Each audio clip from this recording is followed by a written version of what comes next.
Хэдхэн хормын дараа манай суугаар Леонид Каневскийва тэрний шинэ хэрэг мөрдөлт зөвхөн баримт болон нотлогоон дээр тулгуурлах болно.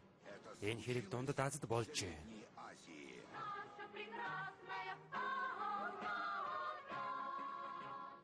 Нам төрийн удирдлагуудын хамар дор болсон өөрт хожид дуулдаагүй хятад.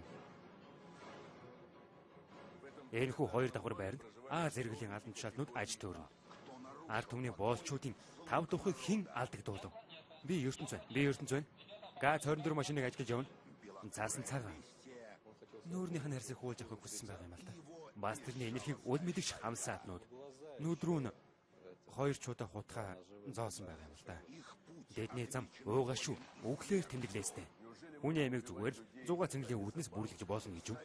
Зөвлөлтийн гангстерүүд дэдний талаар эл тод байдлын эренчсэн дуугүй өнгөрч байлаа. Мөрдлөгийг Леонид Каневский ууллаа баримтад зоврлаа. Энэ анх удаа л Эвлилийн гишүүний чин үнэн үг. Баригад яг одоо хүлээн авч үзнэ үү? НТV төлөвлөж байна. Дэвид Гамбургийн төсөл. Леонид Каневский. Энэ удаад бид зөвхөн баримт болон нотлогоонуудаар тулгуурлан өгүүлэх болно. Миний ялыг хөнгөвчлэн авч үзхийг хүсэж байна. Энэ түүх бол хөдөлмөрийнхөө үр шимээр гин бурууга цайруулмаар байна. Амьд явах хэрхийг минь бити хасаач. Зөвлөлтийн нэрэн үе хамгийн дуйланд гэмтэргүүд.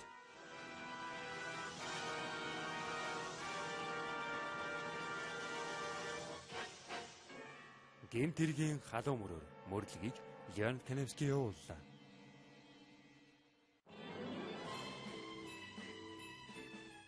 (1988 Ташкент. Өглөөрт Лариса Игнатьева гэрийн хаалгыг тогшлоо. Хэн бэ гэж тэтгэврийн эмэгтэй асуулаа. Миний бие муу байна. Туслахгүй.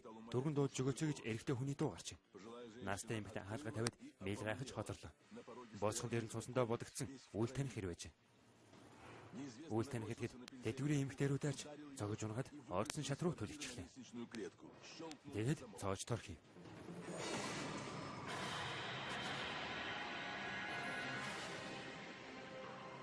Уудлгүй Тихо Ташкентийн гудамжны байранд хотын сэргээл хийхэн ирцгээж.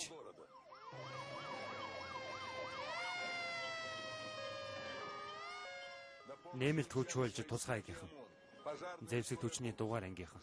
Тэрнчлэг төргөн тосломж гал команд. Зэрэгэлдээ байрны оршин суугчид дуу төхөний чимээнээр сэрж. Юу болсон талаар оршин суугчид бие биенээсээ асуув. Хариултын оронд буун дуу.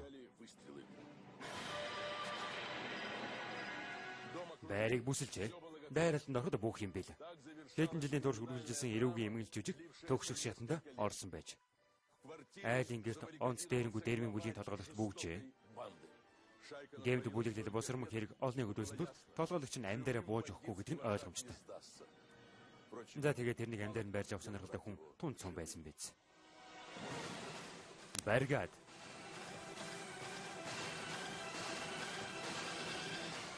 зохиолыг бичсэн Максим Севрюков Кистерио. Найруулагч Борис Фёдоров. Зураглаач Сөрин Давтян. Эвлүүлгийн найруулагч Игорь Дорохов. Хөтлөгч Леонид Каневский.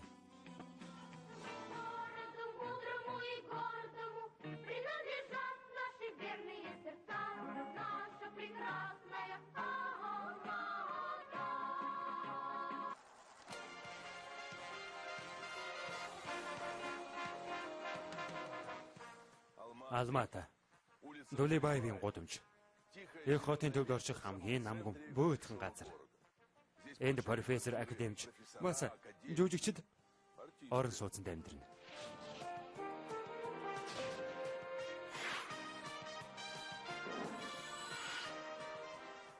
Энэхүү хоёр давхар байранд Аз зэрэглэлийн албан тушаалтнууд аж төрцгөнөө.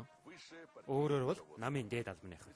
Зайд нарын зөвлөлийн гишүүн, цэргийн тойргийн командлагч, бас мэдээж тухайн цагийн бүх холбоотын бүгд найрамд тулсын гол нүүр царай болсон Төв хорооны 1-р нарийн бичгийн дарга Димухмед Кунаюга.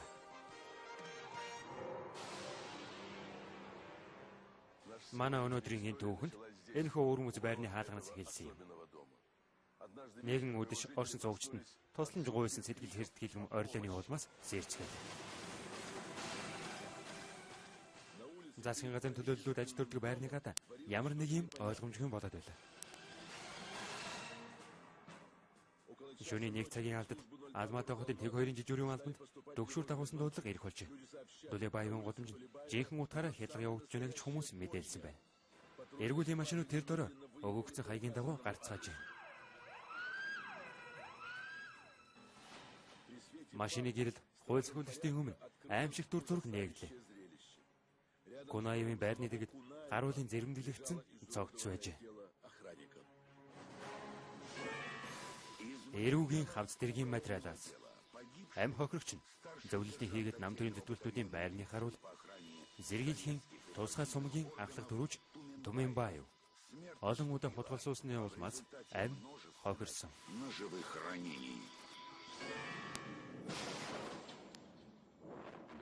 Хүмүүн босыг хүчээр хутгалсан байсан л да. Духны зузаан ясыг нь Бержан Мураталиев 1980-ад онд Алматы хотын прокурорын газрын онц ноцтой гэмтэрхтэй тэмцэх хэлтсийн ахлах мөрдөн байцаагч. Засгийн газрын албан тушаалнуудыг амьдардаг байрны харуул руу хаалтсан байвал онцгой байдал байлаа.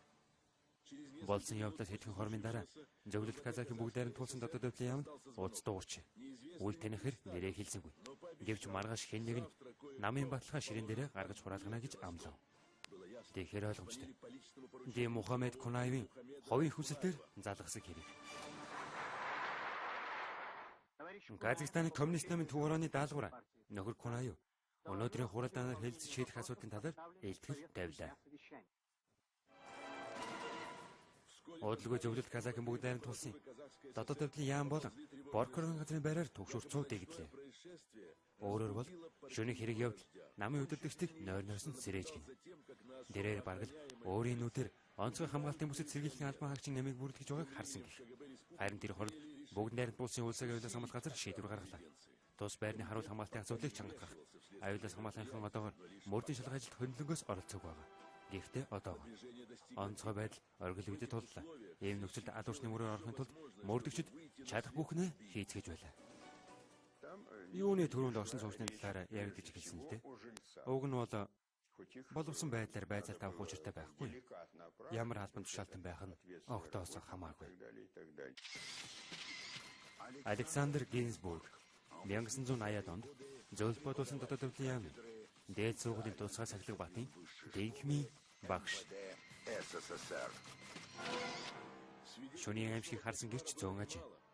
Гэвч хэнэнч алдагчдыг тодорхой дүрсэлсэнгүй.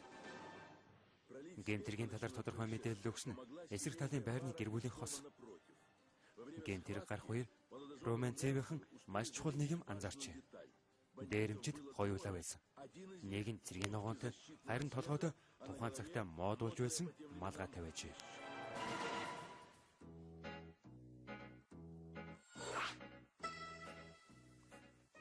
Зөвлөлтийн үеийн оюутлын үйлдвэрүүдийн нэгдүүд загвар сайтай малгай тэргүүднээр эхлүүлээд байдаггүй байлаа л да.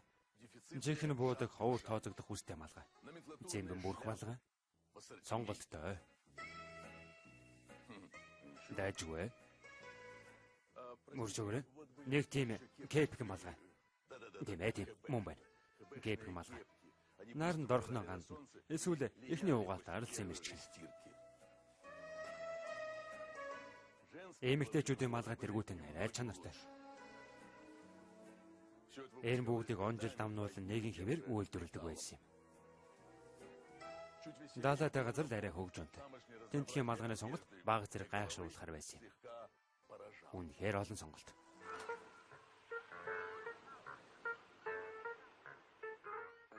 Эмэгтэй.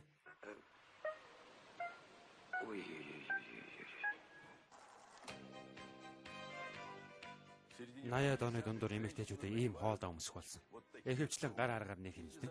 Гэвч цаг агаарын байдлаас шалтгаалan гарын эвлэгээ хөдөлгөөнөөр хоолой маань оролт болж хувирах юм.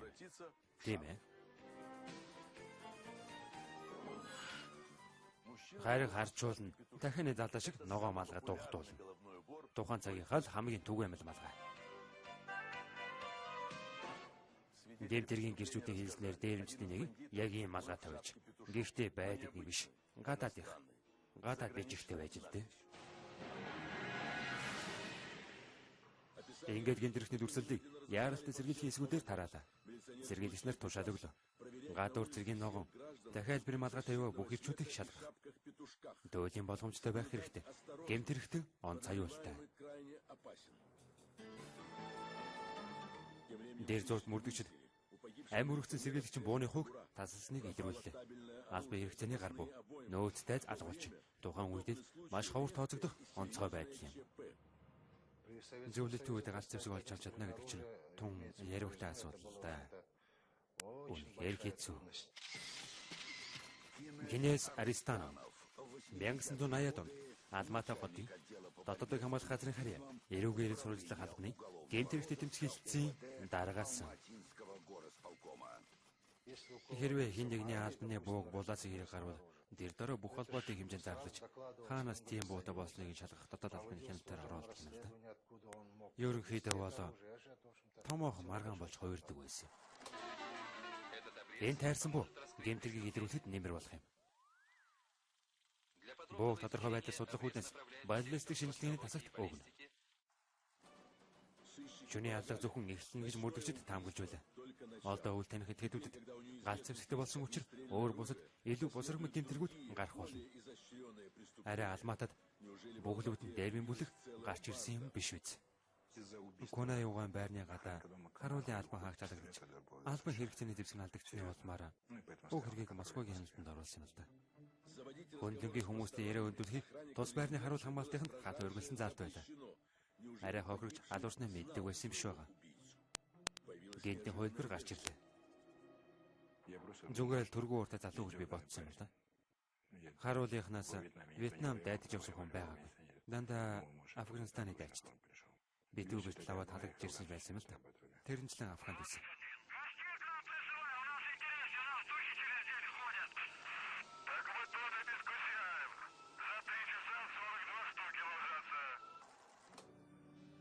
Зайхан Афганистанаас Туманбай сургуулийн ханд Баавал Туруханов гэгч ирсэн гэдгийг хэнийг нь саналаа.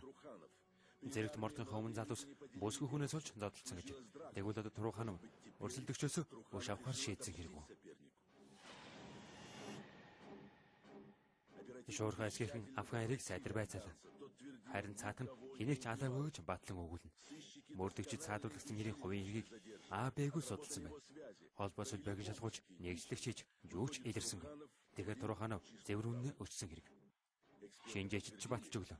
Афганы дайчингэр гавлын ясыг хутгаар цөмцгөж чадахгүй юм. Бүхэл баримт нотлохоо судалгаа шинжилгээний дүгнэлт зэрэг нь буруугүй болохыг нотлоод байсан юм л да. Гарсан бүх зүйл нь. Владимир Назин 1980-ад онд Алмата хотын прокурорын газрын онц ноцтой гэмтэрхтэй тэмцэх тасгийн анхлах мөрдөн байцаагч. Залууг суллаа. Тэр хооронд шинжээчд мөрдөгчдөд шин сэжүүр гаргаж өгөв. Сэргийлэх залуугийн амийн хөнөөсөн зэвсгийг ямар тач гар аргаар хийсэн гэж. Эрнийхний хэлбэр их өвөрмөц. Дэрнчлэн тусгаарлагч цус тогтоогчтой. Хэрвээ гэмтэргийн зэвсгийг олволч гэхдээ нэг бэлэг тишгүй мөрөөдөл мэт санагдав.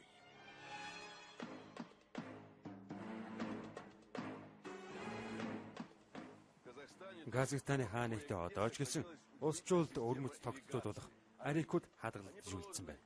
Зам харгуй зэргийн дагуул байгуулагдаж. Цагтаа тэртээ алс хоолын цаг үед орсон суугчид эндээс усны ундаа залгуулдаг байж. Энэ гудамжин ч гэсэн тэртээ цалдуулын өрөвлөс ихтэй арик бий болжээ. Уулнаас л амьдрал тэтгэгч урсгал урсч хотыг хамарч сэрүү таатай орчныг бүрэлдүүлэх юм. Зарим жуулчид ийш нь зоосон мөнгө шийднэ. Аз хэмрээ даатгаж байгаа юм.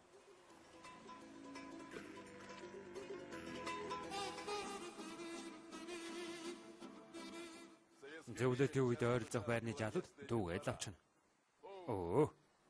3 копеек. Нэг шилэн аяг хийж болсон ус. 10 копеекээр зөөлөн тал. Харин 20 копеекээр дэлхий дээрх хамгийн шилдэг мөхөлц нэг аягыг.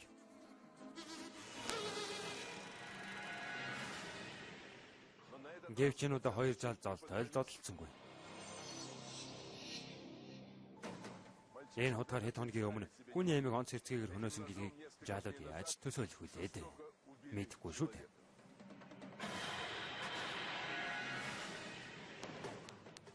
Дээр зур дээрэмчд ээлжид ажилдаа бэлдэж байлаа.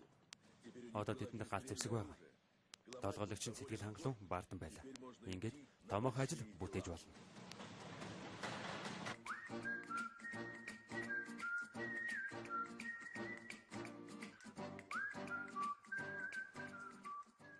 Гудамжны цар. Одоо цагт чанартай цаасан дээр шивж хивлэнэ. Заримдаа өнгө буудаг арж ялгана. Биднийг хааж явсан мөшгөөстэй. Харин бид анхаарлаа хандуулдаг үлдээ. Зөвлөлтийн үед ийм өөд цаасны тусламжтай орон байраа солилцож, худалдан авч түрээслүүж. Зарим тохиолдолд бүр танилцсан гэж. Тийм ээ. Тайфун маркийн тоос сорогч зарна. Австри худалдаж авна хямдхан. Дараа нь 3 нуглаад зарчихна. Мэдээж сонин зар өгч болно л доо. Гэхдээ тэгж албар хаж өгөх хөв. Цав хуучирсан багс байхад л болоо. Тэгээд бүх зүйл бэлэн. Яг ийм аргаар Алматагийн орсон суугч Андрей Куницын байраа солихоор шийдсэн байжээ.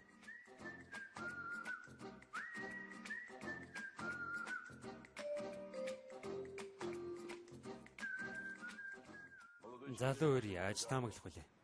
Юрдинийг зар наасна гэрт нь үгэл дагуулсан юм. Дайрч ороод хүлсэн. Онц гэрцгийгээр хуутгалсан байдаг. Василий Волтонов 1980-ад онд Алмата хотын орлогч прокурор. Эхнэр нь ирээд ямар хөө байдалтай болсныг нь та тусалж үзтээ. Андрей Куницын тулгар биетэй эхнэр нь ингэж ярьж, гэрээс нь 100 рубль, хурмын бөгж, хоос эмэг, бас шинэ гутал нь алга болсон.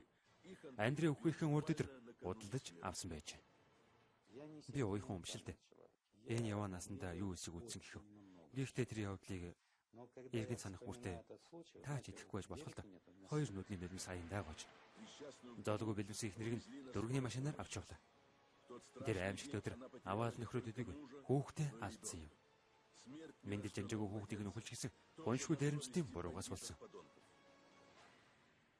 Куницын сэргийлэгч Түмэн Баев нар руу халдсан явдал нэг л дээрэмчдийн гараар үлдэгдсэн болохыг шинжээчд баталсан байна. Цогцолтын хүч, шинж чанар нь яг л ижил.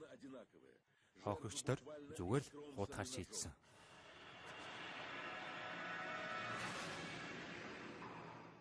Ажил хэсгийнхэн таамаглалаа. Дүүрэг даяараа байр солилцсон гэдэг зарнаас нь тул гэмтэрхтнүүд таамагаар хөдөлсөн юм.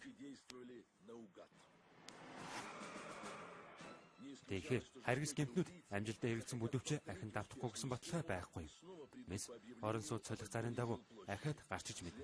Ингээд мөрдөгчд өрх тавихаар шийдчихсэн байна. Сонин зар өгч хэлсэн л дээ. Тэнд гэсэн ч өгөөш өмхөөгүй. Удалгүй мөрлөгийн маш чухал хэлбэрийн баримт гарч ирлээ. Зэрэгэлэгч Түмэн Баевыг хөнөөсөх хэрэг олджээ. Гутыг сэргийлэгтэр яг нэмэгтэй авчирч өгсөн бөгөөд хүн Арикаас олсон гэж ярьсан байна. Шинжээчд тэр удгийг дархан хүний хийсэн зүйл бөгөөд төмрийг нь дор хаяж 1000 хэмтэй зууханд хайлуулж гаргаж авсан байна гэж хэлсэн юм л да. Маш өндөр хэмжээнд. Мөрдөгчд ийм төрлийн зэвсэг хийж болох тэдгээр газруудыг жагсаалтыг нь гаргасан байна.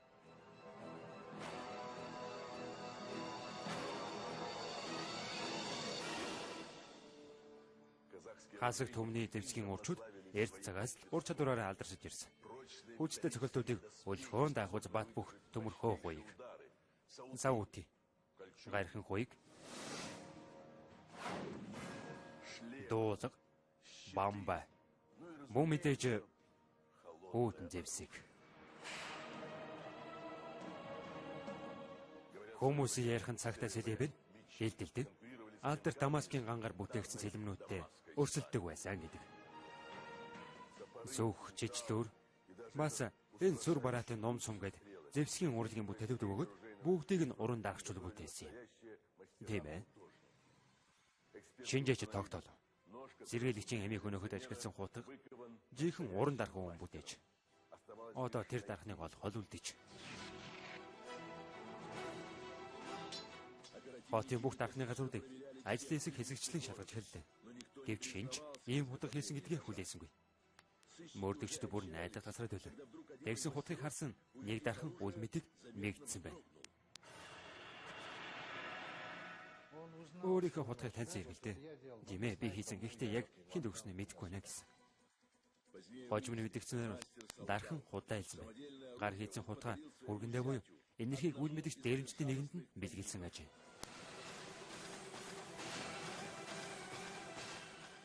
Дээр зурт аллах дээрэм өгөлж сэрл байж гэнтнүүд өөрсдөө яаж шийдгэлгүй үлдэх мэт санаж золиосоо зэрэмдэглэж байлаа. Нэг байран цусан дурлагч араатнууд бага насны хүүхдэд айд орж таарч хэнийг нь ч амьд үлдээсэнгүй. Нүдрүүн хүртэл 2 удаа хутгаа зоосон байгаа юм л да. Өөрөөр болоо харахаас ч нүд хайлтсан. Үнэхээр аимшигтай. Гэмтэргийн газар солгойхон гэрчүүд мотоцикл олж харсан байдаг.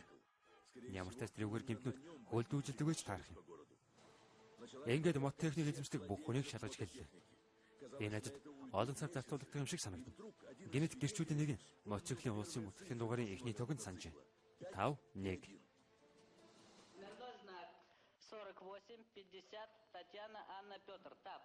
Направление движения неизвестно. Примите меры к закрытию дорог. Гэхдээ хажиргалтай юм шүү. Хэдийгээр хүчин чармаал тавьсан ч өөр түнд хүрсэнгүй. Хожим нь мэдэгдэх юм. Дээрмийн бүлийн толгойлогч бүгдийг урдаас тоотолсон байж мотоциклийн дугаар нь хуурамч. Ер нь бол үйл хөдлөл бүрийн нарийн тооцоолсон байсан юм л да. Нэг бүрчлээ. Алмата даяар цуударгач мөрдөнгөөс архаг гэмтэрэгт можоо юу хамсаатнуудын хамтаар оргосон гинэ. Дэд хуужин ажилдаа орж. Виктор Можаев 80-аад оны үеэр хамгийн аюултай гэмтэрэгтүүдийн нэг байсан.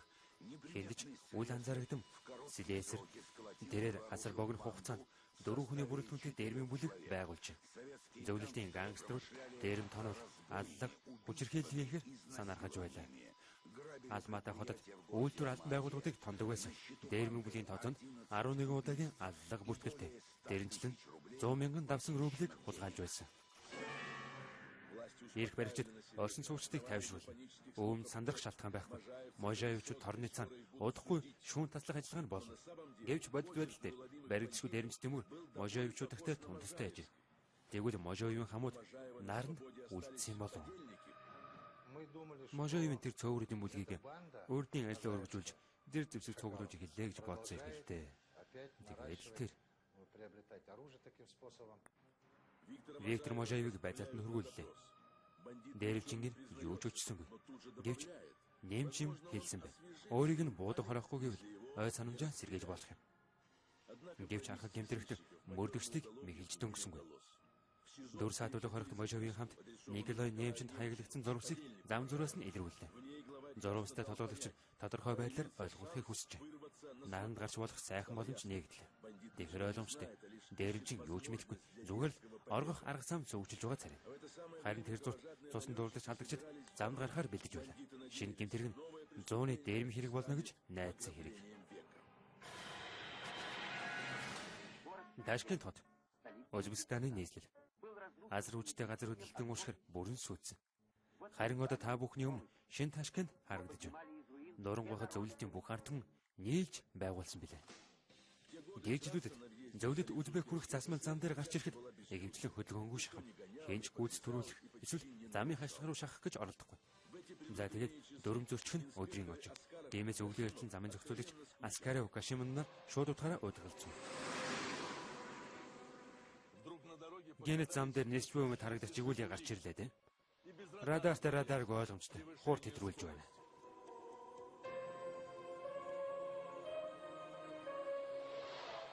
Замын зохицуулагч Аскаров торгуул бичгээр шийджээ. Гэвч залуусын нэг нь гууж гуйшлаа. Оршуулганд яваа юм аа. Цагаас нь хоцорчих гээд. Амжиж очихгүй ч юм. Нөхөр байцаагч анхны удаа шүү те. Библийн гишүүнийх нэр төрөөр андгаалъя гэж.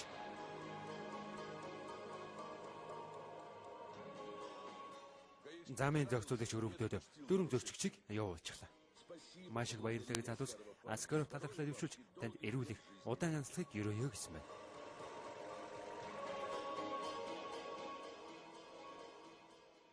Дараа 8 давь хугацаанд хэдхэн хормоор тоологж гэлний үл таамаглан машин руугаа явлаа.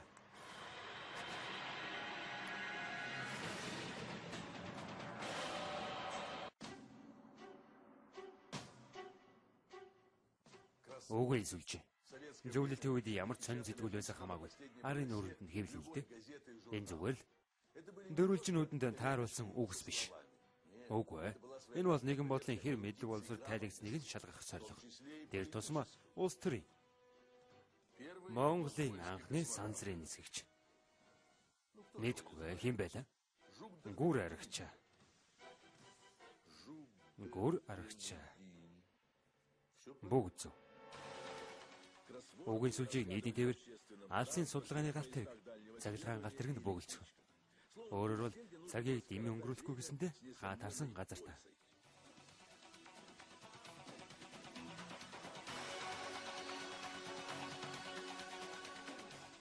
Заримдаа мэдэхгүй асуултын хариултыг огт танихгүй хүнээс лаавуулна. Тэр үед хийнэж гайхдаггүй байж. Уучлаарай, нэг юм асууя. Тойргийн түүгийнэ. Эхний үсгэн К, сүүлийнх нь энэ 7 үсгтэй. 7. Та мэдгүй.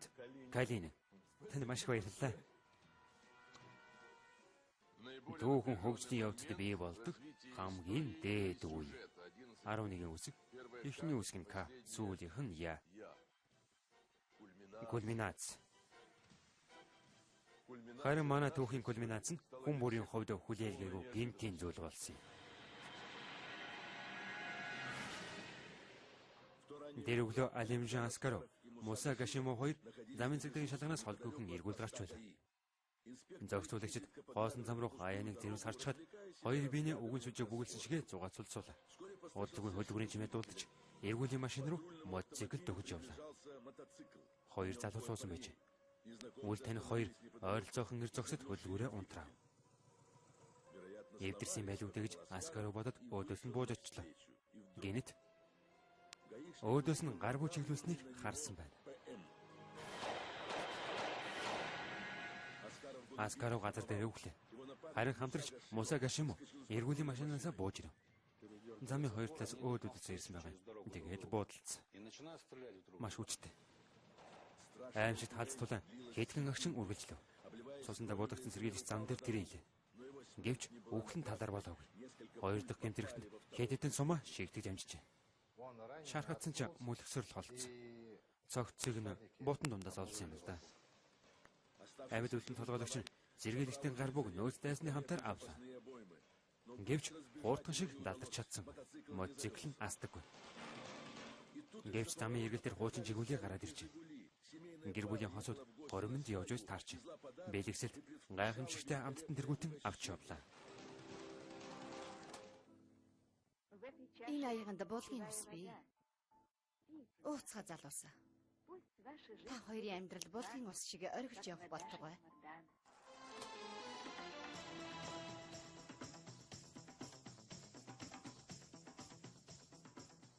Өзбекстанд ингэж ярина л да. Плов амтаж үзээгүүл ертөнцөд төрсөн гэж сайрхаад яахав.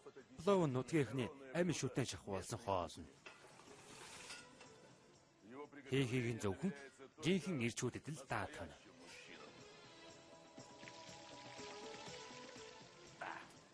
Харин одоо нөгөө бид хоёул юу гэж байгаа вэ? Будаага энэ. Будаага хийн.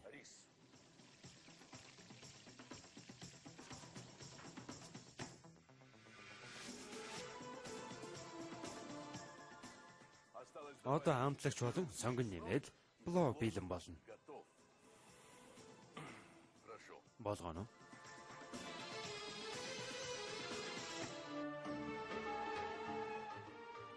Ер нь бол хүн гэдэг амтан дан пловоор хооллохгүй л дээ. Таны плов? Баярлалаа. Тавтаа сайхан хооллоорой. Энэ бол жимс. Зөөш. Энэ бол баракаба буюу хоньны мах. Зөөлх мах. Энэ бол шурпа. Энэ бол бин, самци. Ерөнхийдөө ердөөний чирэнд дор хож 10-аас 12 төрлийн хоол унд байна.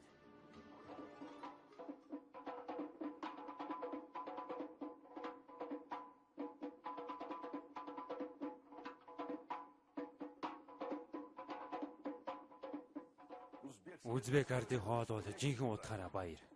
Хэрвээ таныг төрсөн өдөр эсвэл хоримд өрсөн бол тоног ходоод сойсон дээр дээ. Найрсаг эздийнхэн сэтгэлийг гонсоолохгүй үүднээс. Гэр бүлийн хосууд айлын хоримд өргөцсөн байлаа. Бэлэгсэлд амттан олныг авч явлаа. Уучирсан байрын жигүүлийн машин.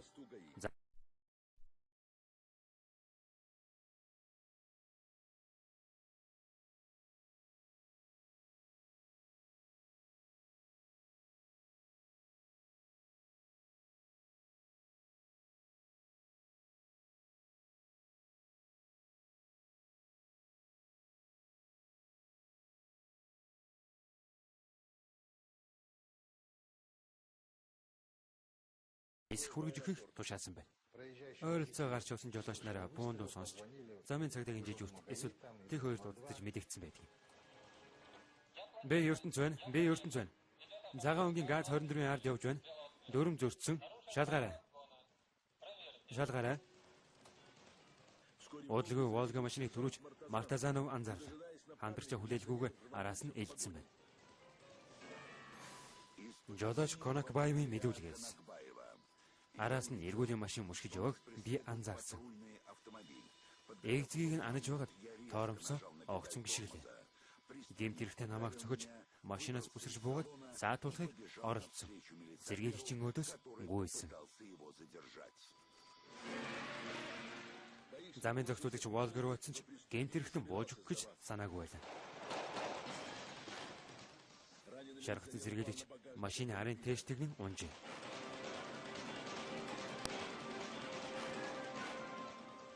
Зээжин тус газарт нь 4 удаа хутгалсан. Мартазана Волга машины тээш хоёрыг нэвт гарсан гэхээр ямар хүчтэй болохыг төсөөлж байна уу? Яг энэ үчид сэргийлэх машины дуу дохио гарлаа. Алуурчин орчин ажиллаа. Ойролцоох нь авралын нуугч байжээ.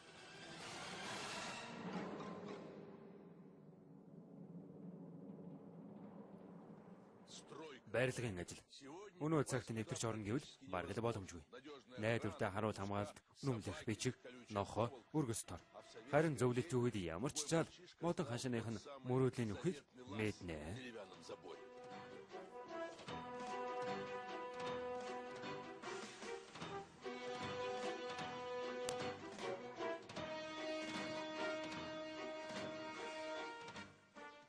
Энд нууц штаб байгуулж, нуугд нь тоглож, бас байлдаж тоглоно. Чаалагдлаа. Энх заримдаа томчууж гисэн ирмэлтэн барилгын материал авахар. Зөвлөлтийн үед энэ чинь айхтар хомсдол. Гэмт хэрэгтэн барилгын зүг гүйсэн. Нуугдж болох газар болоод бүх юм намжтал бүггээр шийдэж.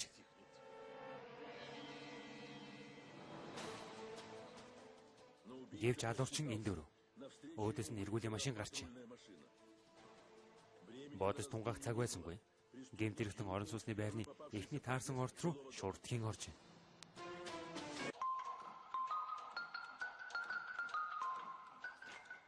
Миний байр, миний бат цайз.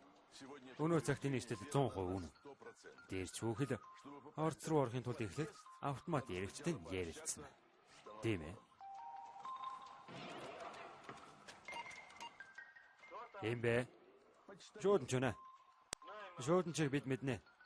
Элдв юмнууд холигддог болох шүү. Зөв үү? Харин зөвлөлт үед орд руу чөлөөтэй орж болно. Өдөр шөнийн айлж байсан тэр. Тухайн цагт ийм хариулагч ховор байлаа.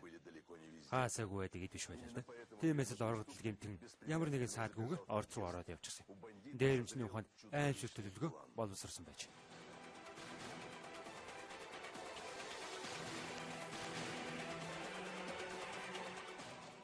Хаалганы цаанаас нь туслаач гэж оршин суугчд гойно. Би энэ муугаа дөргөн дуудах хэрэгтэй байна гэж. Орд руу сэргийлэгчд орж ирчихсэн. Гэрт нэг хайлын хаалга хагас сонголоо. Наастай эмэгтэй үүдэн дээрээ гараад ирнэ. Хаалгыг дэлгээд нөгөө эмэгт түлхчихсэн. Тэгээд гэрт нь ороод бүгдчсэн эргэлтэй. Дүүргийг бүрэн бүсэллээ. Ямар нэгэн алгуурлалгүйг хөдөлж эхлэх хэрэгтэй. Ингээд дэрэмжний эсрэг мойл буюу нулимс засаруулагч ашиглахар болж байна. Зоочны нөхөр эсвэл ямар нэгэн нөхөр нулимс хасгаруулагч хийг цацаж гэмт этгээдийг дотроос нь утаж гаргаж ирүүлдэг байна. Тэр дорой мойлны үр дүн гараагүй юм л да. Хатуу самрууж таарахгүй юу? Ингээд отгошоогоо туцгаагийн нэвтрлээ. Гэмт этгээд хагад цацсан.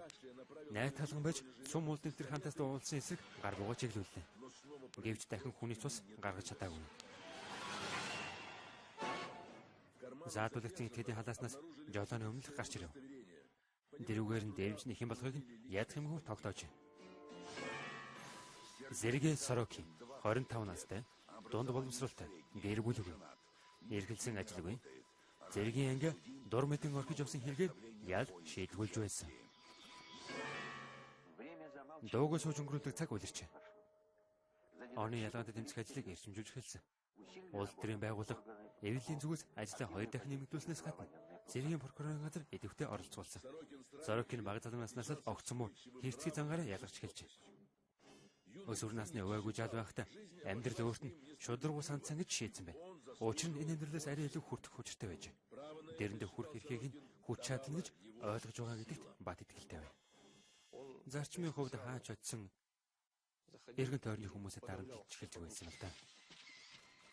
Амантай Аубакиро 1980-ад онд Алматы хотын дотоодын хамгаалах газрын харьяа эрүүгээрийн сурвалжлах албаны анхлах мөрдөн байцаагч. Зарим нэгийг нь зодно. Заримдаа хүмүүсийг хүчээр спортоор хичээллүүлнэ. Сунгуульд сүнэлтийн дасгал хийх зэрэг. Сорокийн хурдан ойлголоо. Энэ амьдралд ямар нэг юмд хүрэхийн тулд хичээл зүтгэлгүйгээр суралцах ёстой. Дараа нь ажлын мөр шиг эзэдлээ ажиллах. Ийм төрлийн амьдрал санаанд нийцсэнгүй. Сайхан амьдралыг огт өөрөөр төсөөлж байж өөрийнхөө адал явдлын талаар ярьж өгөх их дуртай. Борис Стадничук сэтгүүлч үйл явдлын гэрч. Тэрний яриагаар бол эмэгтэйчүүд бүгдээрээ тэрэнд дуурлаж харин ирчүүдийг бол бүгдийг нь зоддог. 1980-ад оны дунд Алматад баригдшгүй дэрмийн бүлгийнхэн гарч ирээд байлаа. Банк дээрэндэж кассын эмэгтэйчүүдийн амийг бүрлэгнэ. Тэр нь Виктор Можевийн дэрмийн гэмтүүлэг. Арга гэмтэрэгтэн өөрийнх нь гэмтүүлэлтүүдийг Сорокийн харц салгалгүй ашиглаж байсныг таамаглаагүй байсан.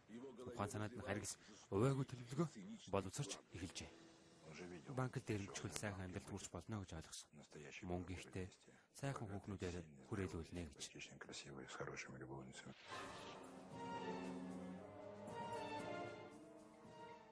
Сорокийн мөрөөдлөө хэдэн найз нартайгаа хуваалцлаа. Юрий Гречихэн, Родион Пономарио. Тэр хоёрын ч гэсэн өөрт нь ядилж явснаас гадна шударгаар хөдөлмөрлөх хүсэлгүй. Байцаалтан дээр хүний амьд хүрнэ гэдэг анх санагдаж байсан шиг тийм ч амар хэлбэр ажил биш байсан гэж итгүүлсэн байна. Заримдаа шүн дөлөр хүйдэг хөлөндө баригдчихсан сэрдэг. Яагаад гэхээр хохирогчд бүгдээрээ зүудэнд нэрдэг байсан гэж гуйж говшиж аим өршөөгөөч гэж. Ер нь бол мөрдөгчд толгойлогчийн чинстгэлийн үгэнд нэг их итгэж ач холбогдол үзүүлээгүй. Дэрч хүүхэл мөрдөнд байхдаа хүч чадал залмихээрээ өш авалтаас мултарч дөнгөнө гэж найдаж байлаа.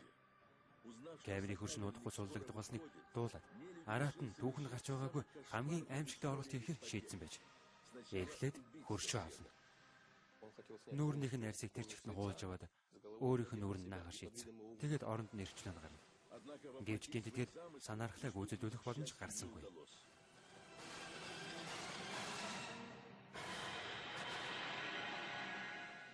Шүүх ажиллагаан дээр ихэнх нь гайхширч байлаа. Эрдэнэ хүний амийг хэдхэн хос худал хуужирсан хувцхуунаар эсвэл зугаагаа гаргахын тулд хөнөөж болно гэж юу? Эсвэл яллагдаж эдгэршгүй өвчтэй юм болов? Яагаад гэдэг асуулт Сорокиныг байрцгүй болгож байлаа. Тэр хизээч хэн нэг нь өөдөөс нь хариу зөвхөлт өгч байхыг хараагүй. Тэрний бүдүүлэг дээрэмгүй авирыг хэн сөргөж чаддаггүйд нь дасчихсан. Өөрийгөө гим зэмгүй үлднэ гэдэгт бат итгэлтэй байж. Гэвч эцсийн бүлэгт зохих шийдэглээ авсан нь. Дээрмийн бүлгийн гишүүд бүгд шийдэглээ хүлээлээ. Грэчих нь 10 жилийн хорихлыг оноож. Пономарио зэрэгэлзтэй тэмцэлдэж байгаад алагдсан.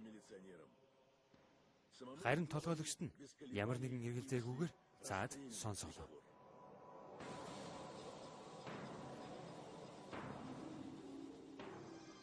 Хүн амны хэрэг жирийн ард иргэдэд сэтгэл зүйд хүчтэй нөлөө үзүүлж, дээрэм тануул хар дарсан зүүд мэд санагддаг байсан 90 цаг үлэрч байлаа. 80-ад он шувтарч байлаа л да. Энкэдийн огт өөр дүүгэл дээ.